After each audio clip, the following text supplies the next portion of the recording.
Shorthand high speed dictation 140 words per minute 7 minutes. Passage number 3.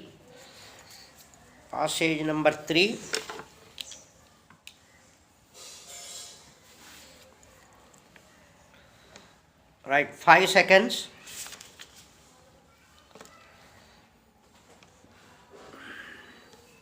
Now write down. Sir, I now rise in reply to the discussions that have taken place on the motion of thanks to the Governor's address. I should at the outset say that much beyond our expectations, a large number of members have taken part in the discussion this year.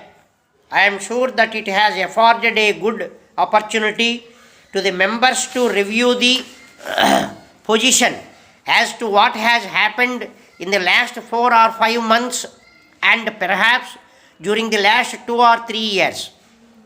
Sir, a variety of subject was touched upon and it looked as though they were having again a general discussion on the budget proposals. I wish the honourable members confined their remarks to what is said in the Governor's address. Nevertheless, I am really glad that the members have taken much interest in the affairs of the state and have come forward to give their views. I have no quarrel with them. They have every right to say what they feel, but when it takes the form of mere criticism, not very constructive, then I am inclined to observe that they have their own motives. They are entitled to make election speeches, and we are also entitled to reply in the same fashion. But they may not be quite appropriate in the present context. That is all what I wish to say about the aspect of the matter.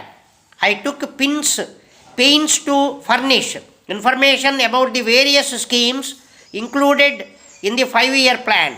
I naturally expected the members to state whether they approved the proposals or wanted their abridgment or enlargement.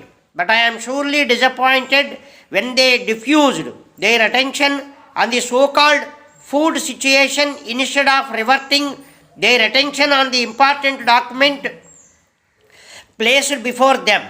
I am sorry to say that they have indulged in cheap criticism, as it was always easy to state in all places that many people were dying. Somebody has once said that man is a complaining animal. I am more and more convinced of this fact. You may have your own disease, but it is not necessary that you should contaminate your neighbor with all your worries and woes. I want to tell you straight away that in spite of many difficulties of a kind which have not been confronted by any government, we have maintained law and order and have kept up proper standard of administration. I want the members should take an optimistic view of things. I want them to carry the message of hope, of happiness and confidence to the people, and they should not go about diffusing their depression and distress to the masses. The people at large are not worried about your proposal, disappointments and personal worries. All that you should do is to tell them in concrete and precise terms what you are going to do for them.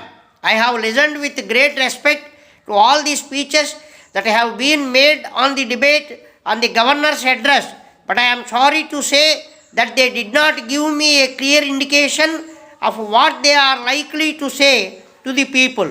I want you to carry the message of hope and optimism to the people. You must distribute joy to them and not distribute melancholy to them. I am an optimist and I share the optimism of the people. I know that the people are optimistic and they do appreciate that in spite of the very many difficulties, the government are doing something for them. It does not matter what kind of speeches are made here. I am sure that the country's outlook is quite bright and cheerful. So I think I need not attach much importance to the various unreasonable criticisms levelled against the government on the floor of the House.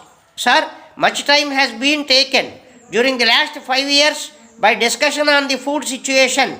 Anybody can speak on this subject without preparation and without any statistic and criticize the government for their omissions and commissions, because it is the easiest subject on which they can freely state what they cannot otherwise do in the course of the discussion on other specific subjects. Let me point out to the House that it is not a matter which can be tackled overnight. The neglect of decades and centuries is before us. If the food situation still continues to be bad, it is because it was so abnormal all those years. So we have to take quite a long time to improve the situation substantially.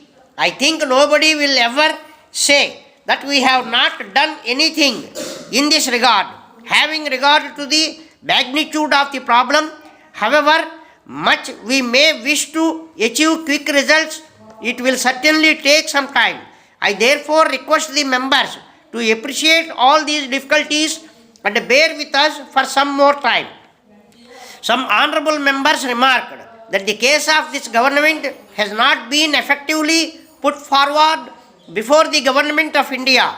I may at once tell that member that we have been pressing our case far too much, and I myself felt from the correspondence that passed between this government and the government of India that we have been putting our case in strong language, much to the annoyance of the official there. We have done our duty. We know our people and we also know their distress. It is not as if we are oblivious of their sufferings.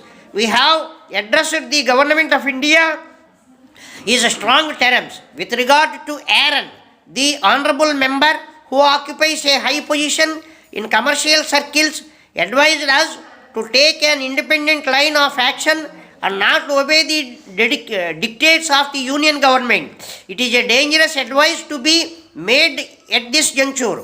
I request members to withdraw their amendments to the motion.